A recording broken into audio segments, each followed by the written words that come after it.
A pandemia e todas as crises têm feito indivíduos e sociedades funcionarem de maneira regredida. A pandemia agravou, ou pelo menos trouxe, mais frustrações, perdas e lutos, difíceis de elaborar, além do desemprego e da fome. A calamidade pública e o medo constante despertaram sentimentos de desamparo, terrores de desintegração e angústias inomináveis. E como se não bastasse a pandemia, vive-se hoje sob condições políticas lamentáveis. O abandono da população carente se soma ao desprezo em relação à política sanitária e medidas de proteção contra o vírus. Não fosse a democracia, pela forte pressão popular em prol da vacinação e contra o negacionismo do presidente Bolsonaro, nem vacinas teríamos, como ficou comprovado com as recusas de ofertas das vacinas da Pfizer e do Butantan em 2020. Os alicerces da rotina foram abalados pela pandemia e pela recusa em proteger os brasileiros, salvo alguns governadores e prefeitos que tentaram, com algumas medidas, organizar o enfrentamento sanitário à Covid-19. As frestas da construção que garantem a organização da realidade e da sociedade cresceram de tal forma que liberaram ensandecidos demônios coloniais e escravocratas. Preconceitos, delírios, negacionismos de todas as formas e interesses econômicos escusos, tudo liberado. O Sanatório Geral da Nação está apinhado e sem vergonha de se exibir. Ninguém contesta o ministro Paulo Guedes, que afirma que o plano é deixar os pequenos negócios falirem, melhor para a economia do país. Prevalece o espírito de eugenia na economia e na saúde. Os mais pobres, maioria da nação, desassistidos em relação ao trabalho, à moradia, ao transporte, redes de internet, computadores, sofrem mais, adoecem mais e morrem mais. O sentimento de repugnância mal disfarçado às minorias, mulheres, índios, pobres e pretos, reforçou-se com a eleição do presidente nazi-fascista. As forças policiais parecem mais brutalizadas e autorizadas. Grupos fascistas, estimulados pelo presidente e comparsas, atacam o Supremo Tribunal Federal. Falam em liberdade quando pretendem apenas a liberdade de poder explorar o outro a seu bel prazer, ao arrepio da lei. A corrupção das palavras é e sempre será crime de custo maior. O enfrentamento da pandemia e o desenvolvimento social pedem criatividade e, sobretudo, democracia para construir políticas que levem em consideração o próximo e o bem comum. Para elaborar as perdas, que não são poucas, e reconstruir a nação, o remédio é mais democracia, e não menos, como alguns pretendem. Mas, como em qualquer resposta traumática, a contradição entre meios e fins aparece abertamente e agrava o que deveria remediar. Além da pandemia e do empobrecimento, somos ameaçados diariamente pelo golpismo presidencial e crimes associados. Os quadros de angústia e adições cresceram significativamente em mais de 1 ano e meio de crises. A violência familiar aumentou exponencialmente. Toda sorte de abuso também. A saúde mental do brasileiro piorou bastante. Paralelamente, expõe-se as feridas do país. Desorganização e incompetência. Favorecimento das redes privadas de atendimento na área da saúde. Fortalecimento de grupos de exploração organizados. Madeireiros, grileiros, garimpeiros, todos ilegais naturalmente, que enriquecem às custas da omissão do Estado brasileiro. Milícias e grupos ligados ao crime organizado prosperam, ao mesmo tempo que soldos e aposentadorias maiores paramilitares são consolidados. Não há perspectiva de reconstrução nacional, recuperação econômica, nada. Nas últimas semanas, a sociedade civil se organizou em manifestos e o judiciário enfrentou alguns dos inúmeros crimes dos mandatários da nação. O país segue à deriva. O Congresso Nacional se recusa a enfrentar a crise política.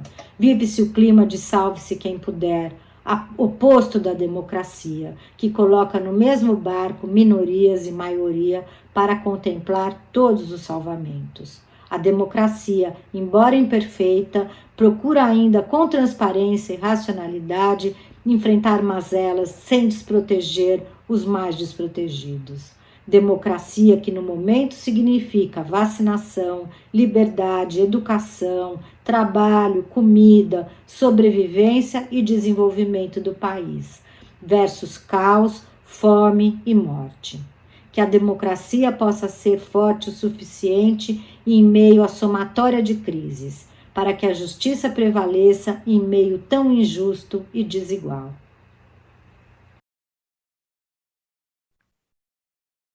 Dear Brazilians, it's with outrage, sorrow, and dismay that over the last 17 months that we have watched the actions of your government. As Corona rampaged through your communities, your leadership chose to deny the danger that Brazilians were and are in. There's been a reckless disregard for people. There have been deceits. There's been criminality in the denials. From far away, it looks as though there's a plan to wipe out the poor and the indigenous people, as though they were in the way of something. The behavior of Bolsonaro has been alarming. We know from various states within the United States the devastating impact of anti-vaccine and anti-mask wearing policies on the people of Florida and Louisiana. We know how devastating it is to not have enough vaccines. We can only wonder what Bolsonaro's game is. I fear we know. It is to frighten, to control, and to dispense with people. Today, I read that he's not afraid of anything, but he should be. Fright is part of the human condition. We can try to reduce it, but we can't hope to eliminate it. Bolsonaro seems to think he can export his fear onto others who are then suffering with civil and health protection missing. If the pandemic has a silver lining, and that's a doubtful thing, it is this. In my country, in England, in Italy, in Switzerland, in New Zealand, in Vietnam, it has been a chance for people to come together, to pull together, to create community and solidarity. This solidarity is what protects and produces a nation's mental and well-being, and thus the individuals and the families within it. As children have stayed home from school, and those who can have worked from home, communities of protection and concern have provided a web of connectedness in which the considerable hardships, mental and physical, we're all going through can be borne. Without solidarity, we fragment. We are individually and collectively destabilized. Being in it together has been a chance to recognize the important work of carers, of nurses, of food delivery people, of shop assistants, of construction workers, of truck drivers, all those so often invisible who keep society going on and on whom we depend. But in your country, instead of these people being protected by the government, they've been ridiculed for wanting to wear masks, for wanting the vaccine. They have been refused safer environments. Of course, many of these working women and men do not have big salaries. They do not have beautiful houses with servants to hide in. They are people who keep society going silently and with dignity. They do the looking after of the protected. Brazil, we love your country, your energy, your landscape, your music, your food, your intellect, your dancing, your beautiful people. We treasure you. We hate to see your government run by those whose intent is to exploit you for their own wealth and aggrandizement. Brazil, come back. Come back stronger with all the beauty you have. With love and solidarity. From London, Susie Orbach. Bem, eu creio que o binômio pandemia e democracia é absolutamente indissociável. Indissociável por quê? Porque todos nós carregamos dentro de si um pequeno ditador, uma latência autoritária, como Freud dizia. Ou seja, aquela criança onipotente que derruba o amiguinho, empurra o irmão, morde a mãe, enfim, que não tolera ser contrariado e que reage a qualquer contrariedade com rompantes de violência.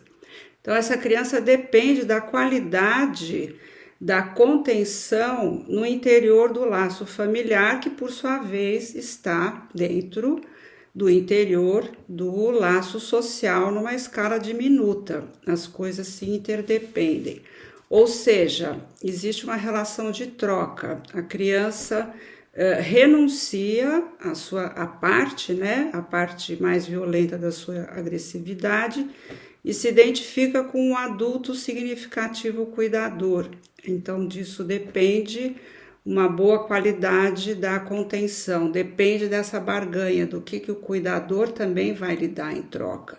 Esse que a gente chama de pacto edípico, ele se reproduz no pacto social. Você renuncia no interior do laço social a sua violência, a sua agressividade em nome de receber cuidados e proteção e uma relação de parceria com os seus pares e com os seus governantes.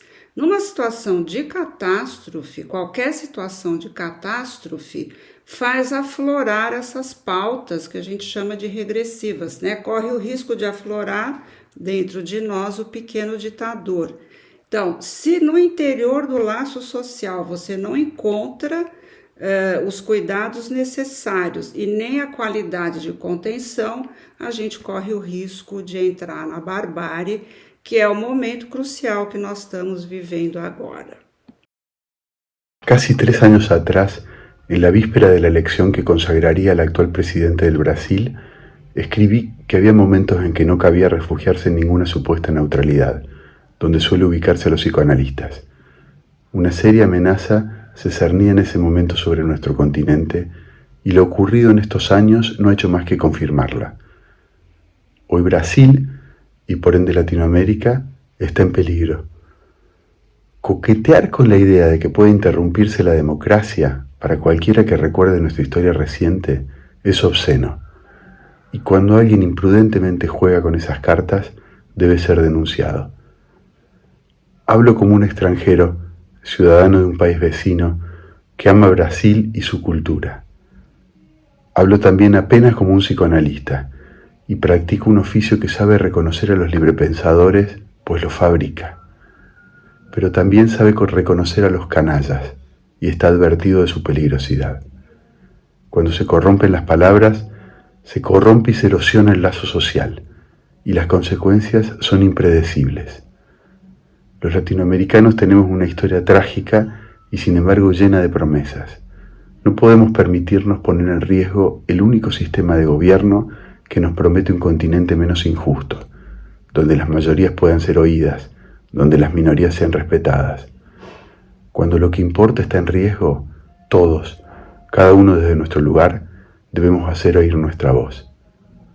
Una pared de voces firmes puede detener cualquier bravuconada autoritaria. La pandemia no es solo una crisis sanitaria, es a su vez un hecho social total, en el sentido que convulsiona al conjunto de las relaciones sociales y conmociona a la totalidad de los actores, de las instituciones y de los valores.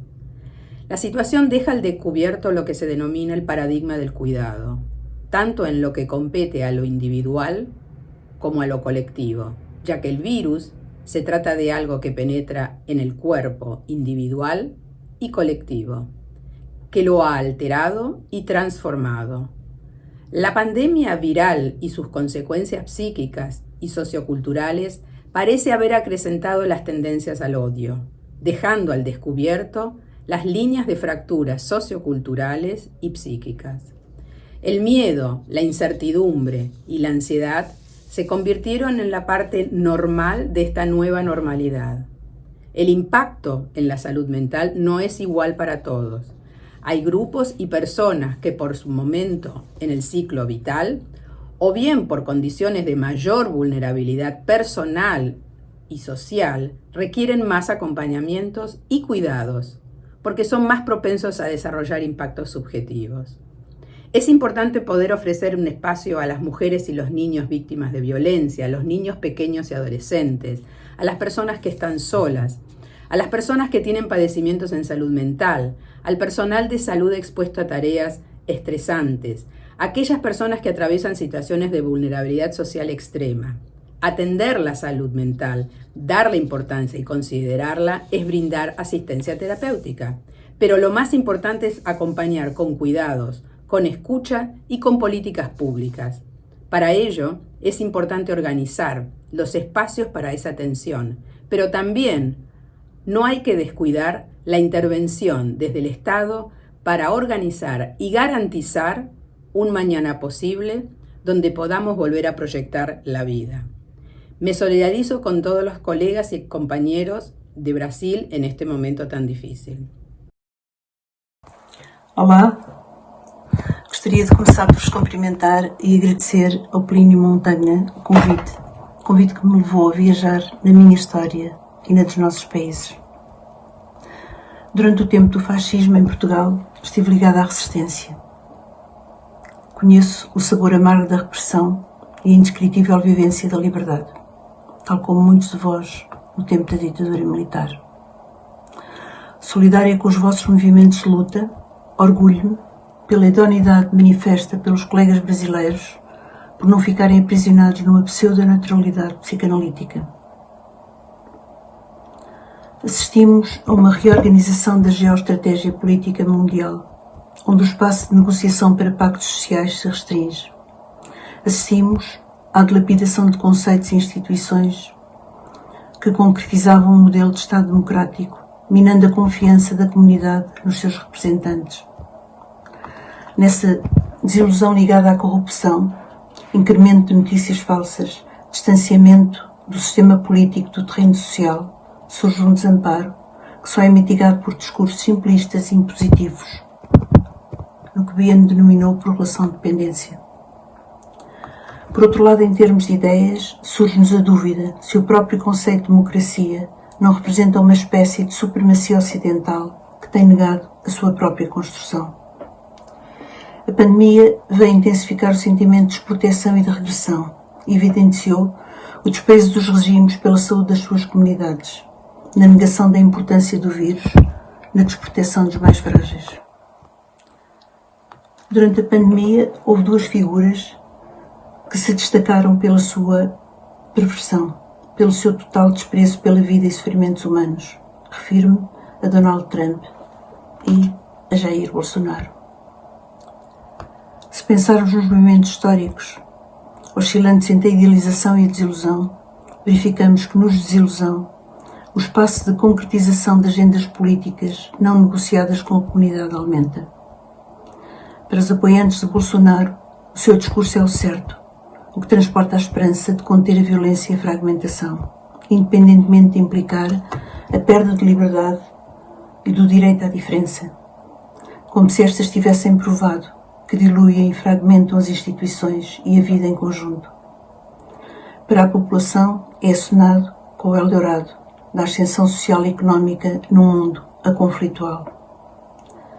Mas como lidar com este discurso fechado, que ataca qualquer possibilidade de pensamento através da construção de uma pseudo-realidade alicerçada em pressupostos que relembram a Idade das Trevas? Na falta de um modelo contentor de regras e ideias sociais, o desamparo torna-se muito impositivo e assistimos a uma deflagração dos limites das estruturas sociais. O primeiro objetivo de determinadas forças com agendas de conquista é destruir toda a confiança no pensamento e na capacidade em nos relacionarmos com as instituições e com os outros. No seu discurso fechado, o outro é denegado e, não existindo o interlocutor, o isolamento dos discursos impõe-se. A perda da capacidade de conflituar é um dos seus objetivos. Temos de fazer do tempo o nosso aliado para prosseguir com a defesa da nossa liberdade, porque o tempo permite a entrada da dúvida, condição para que surja o pensamento crítico. E surgem-nos questões, como pensar o sofrimento social, a perda de liberdade, a loucura institucional e política, como pensar a violência social nas suas várias concretizações de dependência e de ódio, expressas nas diferentes formas individuais e grupais de psicopatologia e no alicerçar de identidades diluídas. Sabemos que o recalcamento dilui e esbate a memória como forma de apaziguar a dor mental. Mas será que se pode perpetuar a anestesia interna sem correr gravíssimos riscos de ser ultrapassado pela brutalidade da realidade externa? A psicanálise possui instrumentos que podem ajudar a compreender a nossa comunidade humana, promover o pensamento crítico e a construção de conceitos identitários que estimulem o espaço de crescimento individual e social. Coragem, irmãos brasileiros, não estão sós. Estamos diante de uma pandemia de Covid que atinge de formas diferentes países.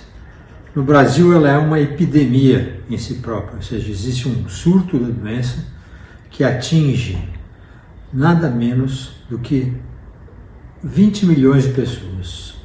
No dia de hoje, quase 20 milhões de pessoas, ou seja, 10% da população quase, é atingida do país, com quase 600 mil mortes, o que coloca o Brasil, o país, dentre os mais afetados pelo coronavírus. Quase 10% da população é afetada. O Brasil tem 10% praticamente da incidência mundial de Covid, com 583 mil mortes hoje. Tem 12% das mortes mundiais e uma população de 3% apenas da população mundial. Ou seja, é muito errado, alguma coisa está muito errada aqui. Estima-se que 1/4 dessas mortes teriam sido evitadas fosse outra a política de saúde do governo federal, tivesse seguido orientações médicas, científicas e, na verdade, se tivesse algum interesse, alguma preocupação, o governo, de preservar vidas. Efeitos sociais ou psicossociais que acabam resultando e impactando também a saúde das pessoas se mostram através de dados muito simples.